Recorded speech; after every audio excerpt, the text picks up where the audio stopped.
सरकार इस बात को अच्छी तरह समझती है कि वक्फ एक्ट के खिलाफ मौलानाओं और विपक्ष के नेताओं ये मिलकर कोऑर्डिनेटेड तरीके से काम कर रहे हैं।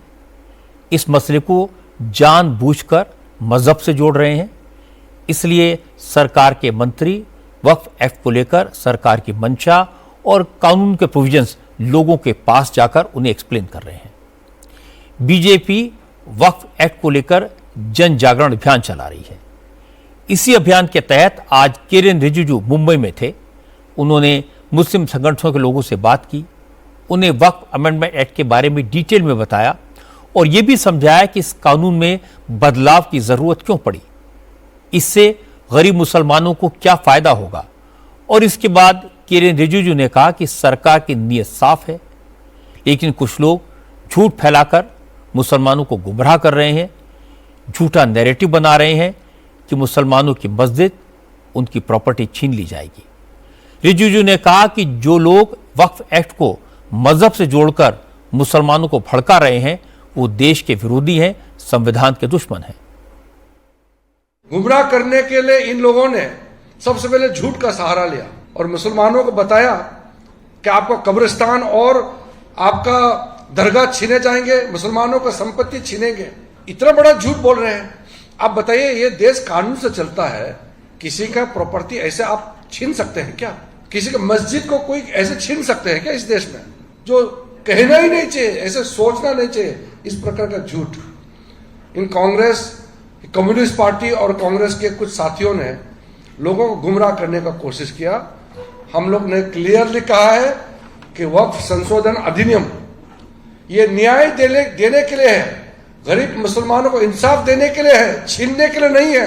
गरीब मुसलमानों का हक को छीना है कांग्रेस पार्टी और वक्फ बोर्ड के लोगों ने, मुतावाली लोगों ने, और जो मुसलमानों का कुछ ठेकेदार लोग हैं उन लोगों ने लूटा है, छीना है उन लोगों ने। नरेंद्र मोदी का सरकार जो छीना गया वक्फ प्रॉपर्टी को फिर से गरीबों के लिए देने के लिए कानून बनाया। असदुद्दीन ओवैसी ने सरकार पर तीखा अटैक किया है। आज मुस्लिम पर्सनल बोर्ड के प्रोग्राम में ओवैसी ने प्रधानमंत्री मोदी पर अटैक किया। ओवैसी ने कहा कि वक्फ बिल आरएसएस की 100वीं वर्षगांठ पर मोदी सरकार का तोहफा है। सरकार ने इस कानून के जरिए आरएसएस को खुश करने और संविधान को कमजोर करने की कोशिश की है। ओवैसी ने कहा अभी तो ये कानून आया है और अभी से वक्फ की प्रॉपर्टीज पर सरकार ने कब्जा शुरू कर दिया है। कानून इसलिए बनाया गया ताकि आरएसएस के 100 साल के जश्न जो मनाया जा रहा है, ये आरएसएस को तोहफा देने के लिए और इस मुल्क के सेकुलरिज्म को, इस मुल्क की आइन को कमजोर करने के लिए, इस मुल्क की तहजीबों को खत्म करने के लिए और मुसलमानों के ईमान पर, उनकी मजहबी इबादत गाहों पर निशाना बनाने के लिए जितना यह कानून बनाया गया है, ये सिर्फ वक्फ की जायदादों को बर्बाद करने के लिए। और उत्तर प्रदेश कौशाम्बी में मीडिया ने रिपोर्ट किया कि 58 एकड़ वक्फ की जायदाद गवर्नमेंट प्रॉपर्टी के नाम पर रजिस्टर कर ली गई, गवर्नमेंट प्रॉपर्टी के नाम पर रजिस्टर कर ली गई। तो मेरे अजीज दोस्तों और बुजुर्गों, मेरी इज्जतदार और मां और बहनों, ये लड़ाई लड़ना है, पीछे हटने का सवाल नहीं है। जब तक कानून वापस नहीं लिया जाता हम लड़ते रहेंगे। इसका जवाब भी किरेन रिजिजू ने दिया। किरेन रिजिजू ने कहा देश के लाखों मुसलमानों ने वक्फ एक्ट में सुधार के लिए प्रधानमंत्री नरेंद्र मोदी को शुक्रिया कहा है।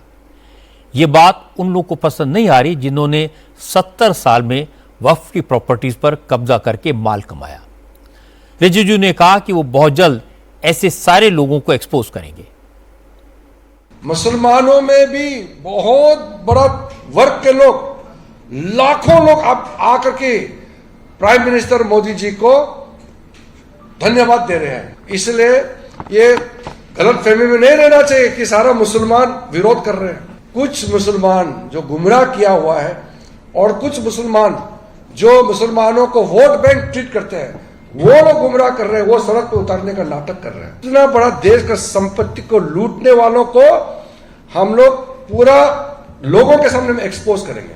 अभी कुछ दिनों के बाद हम पूरा सूची देने वाले हैं। ये जो नाटक कर रहे हैं वक्फ प्रॉपर्टी का नाम से जो लूटे जा रहे हैं, इन लोगों का हम लोग सूची जारी करेंगे, इन लोगों को एक्सपोज करेंगे।